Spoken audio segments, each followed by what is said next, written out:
Welcome to the Writing in Your Jammies podcast. I'm your host, Jeannie Hall, and I'm a creative inspiration coach who helps writers reignite their creative sparks. This podcast is here to help you knock down any barriers that stand between you and your dreams. You can do it. Join me.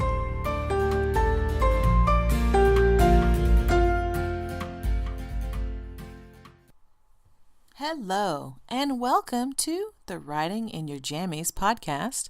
I'm your host, Jeannie Hall, and this is podcast 25, Qualified. Okay, guys, when I first started this journey of mine, which is a spiritual journey and basically a life journey, I wasn't certain where I was going. I could kind of tell that it was important, but I couldn't tell you why. I just kind of had this general intuition and feeling that I was on a path that would matter to me. I couldn't tell you where I would end up. I couldn't tell you any specifics.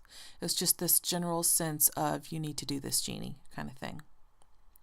But now, as I see things falling into place so beautifully, I realize that whatever ups and downs and side paths are in front of me, I am the one who is qualified to travel them.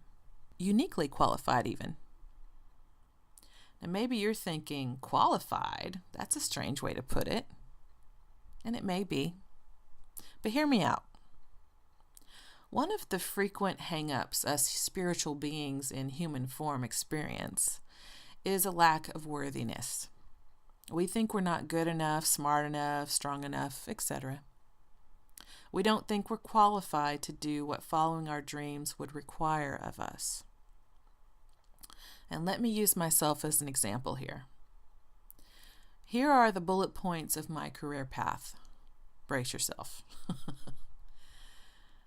Insurance agency file clerk, custodial assistant, professor's assistant, housekeeper, jewelry sales associate and cashier, boutique shop sales associate, retail office manager, insurance agent manager, middle school English teacher, ESOL or English as a second language, adult education teacher, cashier lead, cashier manager, merchandise manager, assistant store manager, aspiring fiction author, traditionally published fiction author, blogger, self-published fiction author, student of spirituality, self-published nonfiction author, blogger, podcaster, life coach, creative inspiration coach, entrepreneur. Okay, that's my life list of professional pursuits. Now, is it just me, or is that a pretty long list?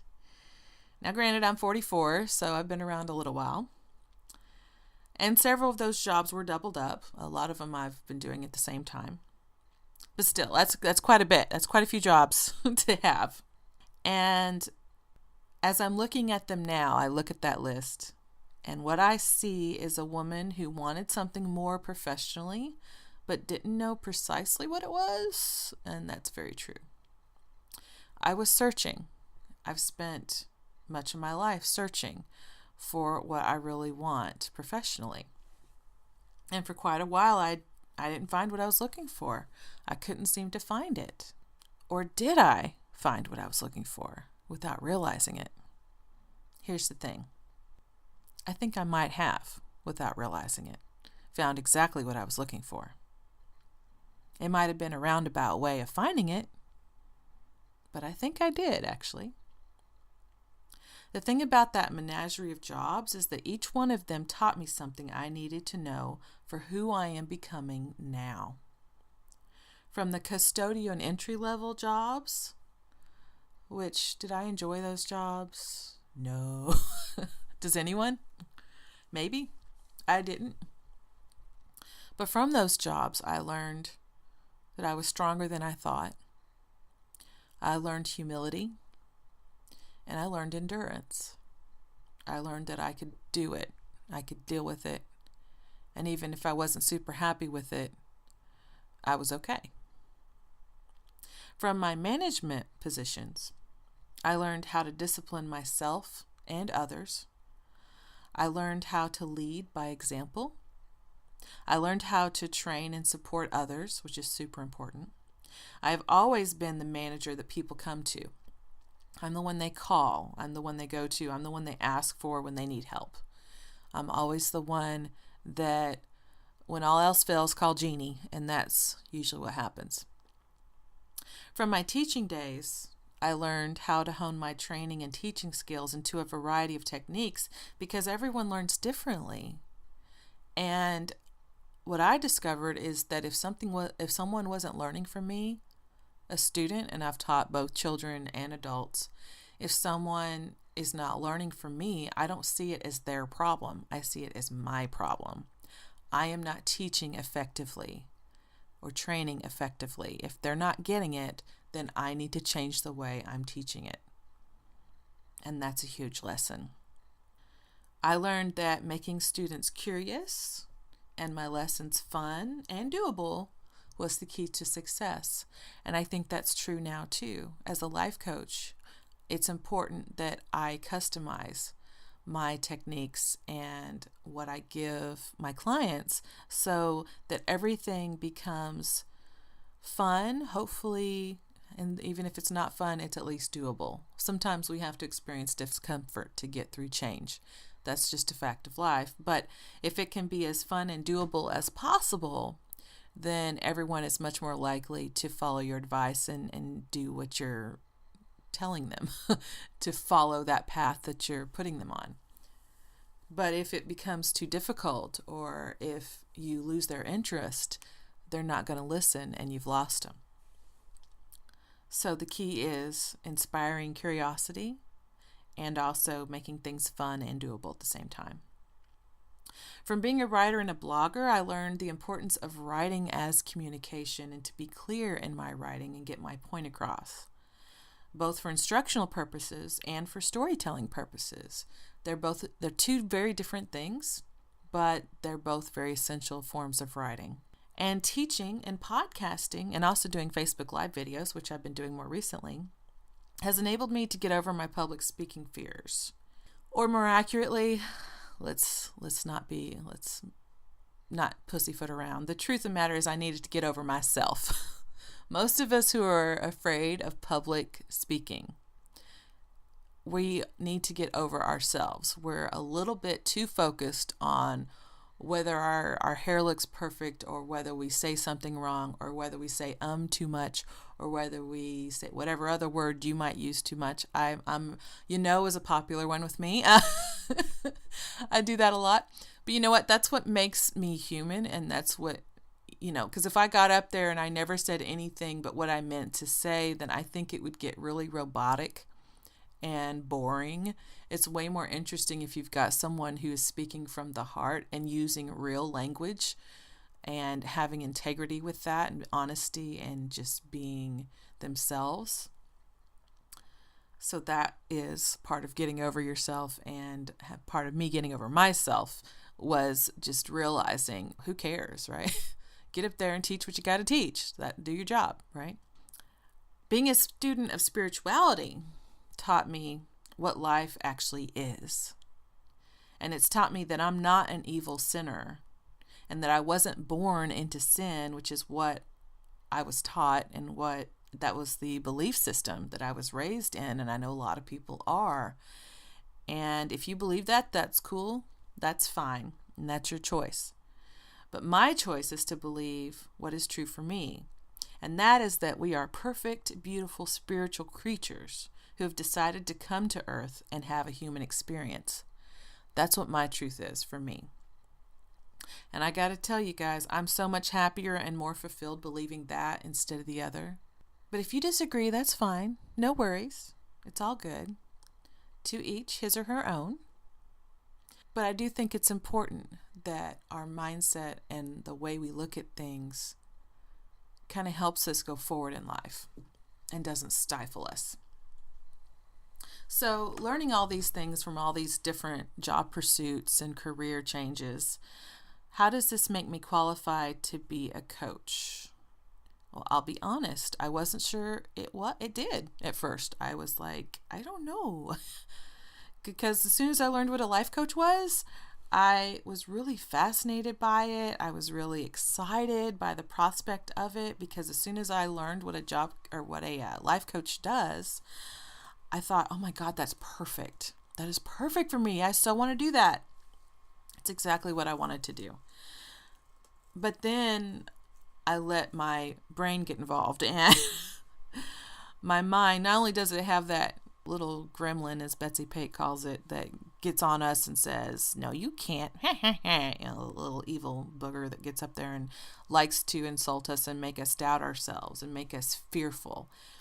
Not only did that happen, but also I'm a pretty intellectual person. I'm a pretty intellectual woman, and I thought, oh, well, let me look into certification, because I thought that was what you had to do.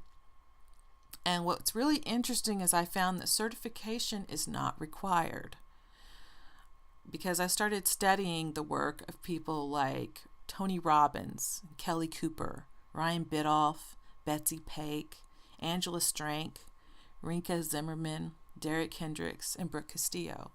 And I'll link all those folks into the show notes. No worries. If you don't know who they are, check out the links in the show notes. They have all taught me so much. They are all mentors of mine, teachers of mine, coaches of mine, and they are fantastic. And you want to know what I found out from studying these people? I discovered that I wanted to walk in the footsteps of giants, because these are people who've already walked the path that I'm on, and they've already found that amazing success. And how did they find it? Here's the thing. Many of those giants I just mentioned are not certified per se. People like Tony Robbins, he was kind of technically the first life coach probably ever, something like that, in modern times anyway. And was he certified? You know, he does certifying of other people, and Brooke Castillo is the same way. There's quite a few people in that group that they kind of led the way in developing this new way of helping people with new thought and with spirituality and personal development techniques. And they kind of led the way into coaching others, and they may have developed their own school or their own programs that certifies other people. But a lot of those folks are not certified and are finding vast success and are helping so many people, because they're following their heart and their guidance, and they're going the way that they want to go. And they've become successful because they worked on their self-growth ahead of time, and they work on it today. Any of those folks that I just mentioned, I mean, if you know who Tony Robbins is, he's massively successful, like multi-million-dollar successful dude, okay? And happy marriage, very successful professional business, helps people daily kind of guy. And writes multiple books and helps he's, just Google him, you'll find out, okay? But did Tony Robbins or anybody else that I mentioned, did they have a perfect, easy path? No, okay? They became successful by working on it, by trial and error, by staying connected to the divine and remembering who they actually are. And when they hit a roadblock, they went right through it. I'm not saying it wasn't that it didn't take them a while to get through that roadblock. I'm not saying that they didn't feel doubt and fear and all of that stuff that comes with it. I'm not saying they didn't experience failure, but what they did is they turned any failure that they did experience into their success later on. They used it to push them forward. And you can do that too. And there's something so beautiful in being able to help others realize who they actually are, because that's what all those people, all those giants I just mentioned, they've realized who they actually are. And I saw that, and I found it to be so enticing and so original and so amazing that I was immediately drawn to it. And I think by them helping realize who they actually were, and now they help others fill out who they actually are too, I thought, I want to do that. I want to figure out who I am, and I want to help others do the same thing. And we'll work on it, and it'll be awesome. So being certified is great. Certifications are great. If you want to go get a certification, that is awesome. It's just not always necessary. So am I certified? No. But am I qualified? Yes, I am. And I feel that with my whole heart. Because I love to help writers and authors rediscover their creativity. And most importantly, I know how to make that happen. And that is so powerful. Because I am an author, and because I'm both traditionally and self-published, and because I write both fiction and nonfiction, I'm in this weird, unique position of understanding many different writers and their journeys. And so no matter what you write or how you write it or how you get it published, none of that matters. If you need help, I can help you because I have gone down that path too. So during my recent coaching session with the fabulous Betsy Paik, who I've already mentioned today, I also discovered the truth of my life. And that truth blew me away. All my crazy career stuff that I used to look back at and go, oh my God, I don't even know what I'm doing, right? How I've had to work outside the field I was trained for, which was true for 11 years. And how I kept ending up in jobs that didn't make me happy or fulfilled is because I needed every single one of those experiences to become what I am now. There are no coincidences. I've said it before and I'll say it again. Everything has a purpose.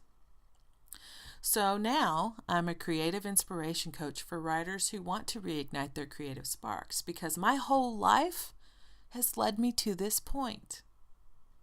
All those erratic rabbit trails weren't rabbit trails at all. They were twists and turns along the path I was always meant to take.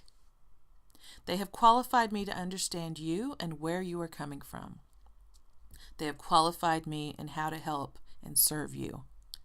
And I got to tell you, I'm so glad to have that knowledge now because when you feel like you're falling and floundering in life, it is a very uncomfortable feeling, and it can be downright damaging. But I kind of felt an undercurrent of something bigger. I just couldn't put my finger on it. And I think that's why I remained okay, because part of me has always been connected to the divine, to God, and to the universe. And I knew some things because of that. I had a little bit of intuition about, I think something else is coming. And it kind of got me through those times that I was doubting and fearful and scared and angry and disappointed and all those kind of feelings, because I realized this isn't just a worthless endeavor. There is a point and a purpose to this. And so now, hindsight's 2020, right? Everything now makes sense. There was a method to all that madness, even if it wasn't my own. And I've been led the whole way to cross the finish line. And now I get to find all of you there at that finish line. And it's so funny. I've spent my entire life wanting to be better and happier. And now I've learned how to do that. And I want to teach that to you. And you may be thinking, no, Jeannie, that's too risky. Or, no, that's too scary. Or, that's too expensive. But you know what's more risky and scary and expensive? Looking back on your life and feeling regret. And there are so many people who do that, guys. And I don't want that to be you. Because feeling disappointed in yourself, because you had the chance to follow your dreams, but you didn't, right? I never want to feel that. And you know what? I never will. Because I've learned how to take those risks and how to be scared and deal with it. And I've learned how to see the expense of something that I not only know I'm worth investing in, but that I'll also see that investment coming back to me multiple times. And that makes it okay. I'm not saying go on a shopping spree to feel better. I'm saying investing in yourself is worth it, even if all you can afford to invest at the moment is time. That's fine. But invest that time because you are worth it. And you'll always be happy that you did that you took that risk. Because if you trust in the universe and in God and in who you truly are, that'll be your future. That happy, wonderful dream you want, it's yours. It's already yours. You just have to allow it to happen. And you are uniquely qualified for that future, dear listener. You are. I promise. And I'm uniquely qualified for mine.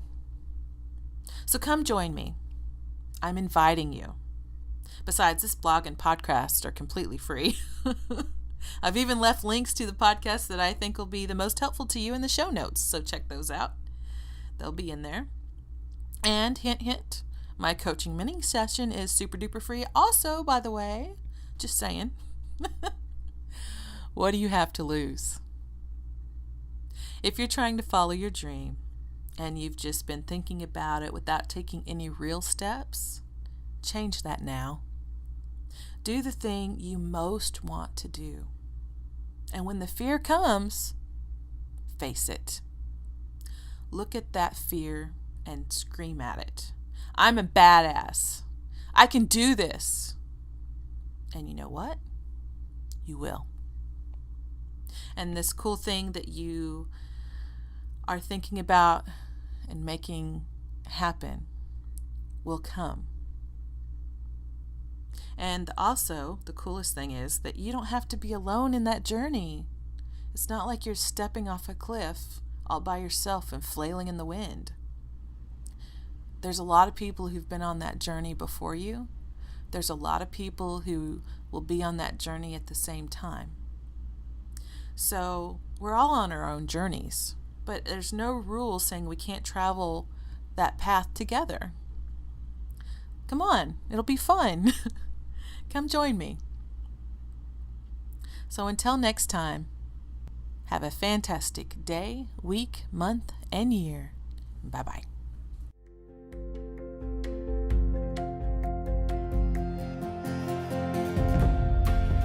Thanks so much for listening to this podcast. Go to writinginyourjammies.com to sign up for my brand new Rejuvenation for Writers 6-week comprehensive program to help writers reignite their creative sparks. You're just a free mini session away from becoming the amazing author you've always wanted to become. You really can be whoever you want to be. Thanks again.